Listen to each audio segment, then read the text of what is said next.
भी। अब ईमानदारी से जो परीक्षार्थी सफल हुए थे वो पूछते हैं कि हमारी गलती क्या है।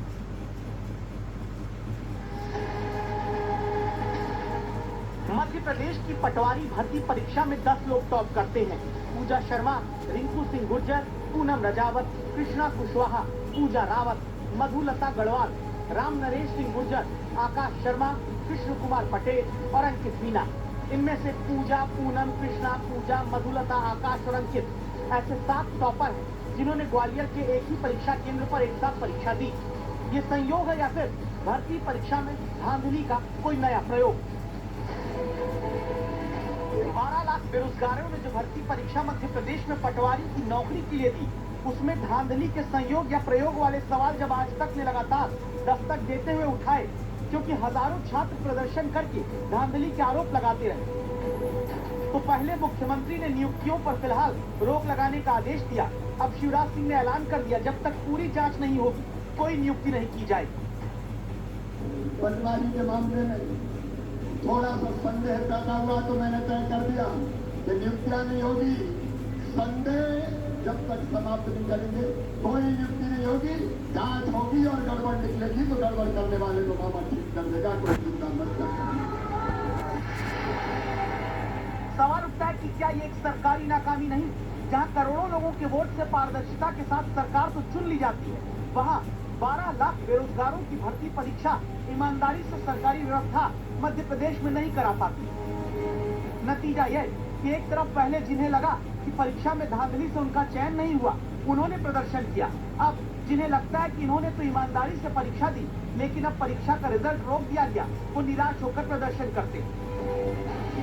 सरकारें कैसे बेरोजगारों को सिर्फ प्रदर्शन करने लायक छोड़कर मजबूर बना देती है, इसे आप गौरव मौर्य की कहानी से समझ लीजिए। बचपन से दिव्यांग, बड़ी मेहनत से कहते हैं कि तैयारी करके इन्होंने परीक्षा पास की, लेकिन अब क्या करें जब भर्ती इम्तिहान घोटालों के आरोपों में फंस जाए।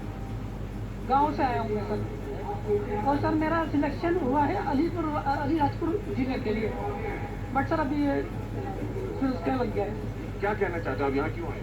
सर मैं नियुक्ति के लिए आया हूँ कि नियुक्ति जल्द से जल्द हो मेरी, क्योंकि सर मेरे घर की स्थिति बहुत ज़्यादा खराब है। घर में सिर्फ मैं और मेरे पिताजी हैं, और पिताजी की उम्र 70 साल हो गई है सर। अब उनसे भी चलने फिरने की नहीं बनती। और सर खेती करते हैं हम सब, खेती करके सर, और मैं सर काम कर रहा हूँ सर। तो सर मैं 3 साल से घर बैठ के तैयारी कर रहा हूँ, और सर अब इस बार मेरा क्लियर हुआ है।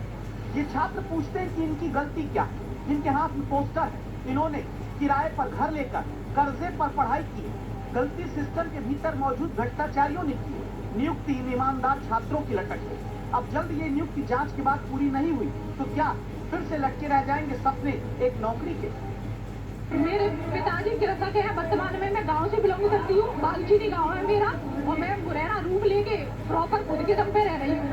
हाँ, वहाँ से मैंने तैयारी की है सर। हमारी स्थिति नहीं है लाखों रुपए देने वाली, और हमें अपनी प्रतिभा पे भरोसा है, पर मध्य प्रदेश की आज ऐसी स्थिति है कि प्रतिभा को सड़कों पर करना पड़ रहा है, और हमें प्रमाण देना पड़ रहा है द्वारा से आगे कि हम चयनित हुए हैं। आज तक संवाददाता रवीश पाल सिंह को भोपाल में होते ऐसे प्रदर्शन पूजा रावत मिलती है। इनकी 5वीं रैंक आई। इन्होंने भी उसी NRI कॉलेज में इम्तिहान दिया जहाँ एक साथ 7 टॉपर टॉप 10 में आए। बीजेपी विधायक के कॉलेज में हुए भर्ती इम्तिहान से धांधली करके इम्तिहान देने के आरोप लगे तो पूजा रावत खुद को निर्दोष बताती है। अपने गरीब पिताजी को लेकर आई। इनके पिता किसान, किसी तरह इन्होंने अपनी बेटी को पढ़ाया है। अब बेटी और पिता दोनों अपने भविष्य के लिए लड़ रहे हैं। मुझ पे आरोप लग रहे हैं, मेरी जांच की जाए बाकायदा तरीके से, जैसे होती है सिस्टम के तरीके से। अगर मैं आरोपी पाई गई तो भाई मुझ पे कड़ी से कड़ी सजा दी जाए। सिक्योरिटी कर खेती कर मजदूरी कर बच्ची पढ़ाई, और कुदरती अगर पढ़ाई गई कि लोगों ने इतनी बुरी लग रही है, सीमा नहीं है। बिल्कुल गरीब आदमी, मेरे पास खाने को तक दाना नहीं है। 15 लाख रुपया मैं कहाँ से लाऊंगा? धांधली के आरोप लगते हैं तो ऐसे ही गरीब परिवारों की बेटियां एग्जाम पास करके भी नौकरी पाने से पहले अटक जाती हैं। इनके भविष्य फंस जाते हैं। वजह सिर्फ यही है, ईमानदारी से इम्तिहान सरकार करा नहीं पाती। इम्तिहान हो जाता तो आरोप नहीं लगते, न ही शक करने वाले बेरोजगारों को प्रदर्शन करना पड़ता, न ईमानदारी से मेहनत करके परीक्षा पास करने वाले बेरोजगार निराश होकर यूं प्रदर्शन करने आते। पटवारी भर्ती परीक्षा पर उठ रहे सवालों के बीच आज तक लगातार इस मुद्दे पर दस्तक देता रहा।